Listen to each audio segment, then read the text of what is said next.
অবশেষে ওয়ানডেতে অস্ট্রেলিয়াকে হারালো বাংলাদেশ। মিরপুরে সিরিজের প্রথম ম্যাচে ডাকওয়ার্থ লুইস পদ্ধতিতে জিতেছে ৮৬ রানে। এর আগে অস্ট্রেলিয়ার বিপক্ষে বাংলাদেশ সর্বশেষ ওয়ানডে জিতেছে ২০০৫ সালে। মানে ২১ বছর পর অস্ট্রেলিয়ার বিপক্ষে ওয়ানডে জিতেছে বাংলাদেশ। ২০০৫ সালের সেই জয়টি এসেছিল কার্ডিফে। মানে দেশের মাটিতে অস্ট্রেলিয়ার বিপক্ষে এটিই বাংলাদেশের প্রথম ওয়ানডে জয়।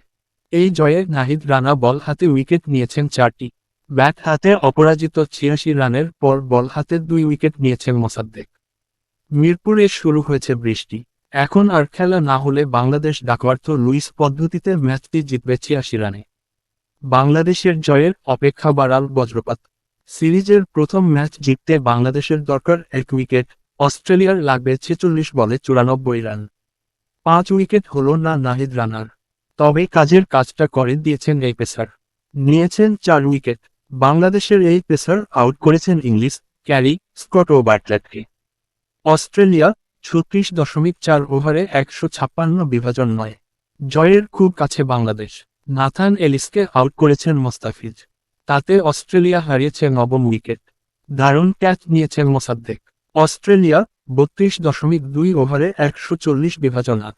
নাহিদ রানার বাউন্সারে এবার আউট হলেন বার্টলেট। ঘণ্টায় ১৪৮.৫ কিলোমিটার গতির বাউন্সারে বার্টলেট আউট হয়েছেন ১ রান করে। ৮ উইকেট নেই অস্ট্রেলিয়ার।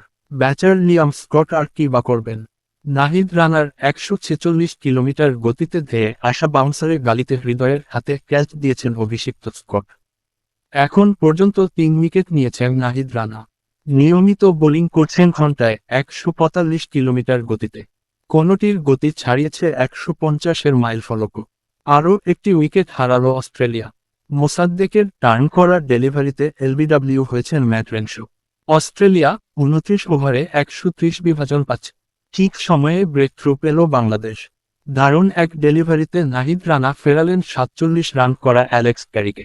ভাঙ্গল ক্যারি গ্রিনের ৩৭ রানের জুটি। অস্ট্রেলিয়া ২০ ওভারে ৯১ বিভাজন ৪। ১ রানে জীবন পেয়েছিলেন। এরপর বড় ইনিংসের সম্ভাবনা জাগিয়েছিলেন ওপেনার কুপার কনলি। তবে শেষ পর্যন্ত আউট হয়েছেন ৩৫ রান করে। মোসাদ্দেকের আর্ম ডেলিভারিতে হয়েছেন বোল্ড।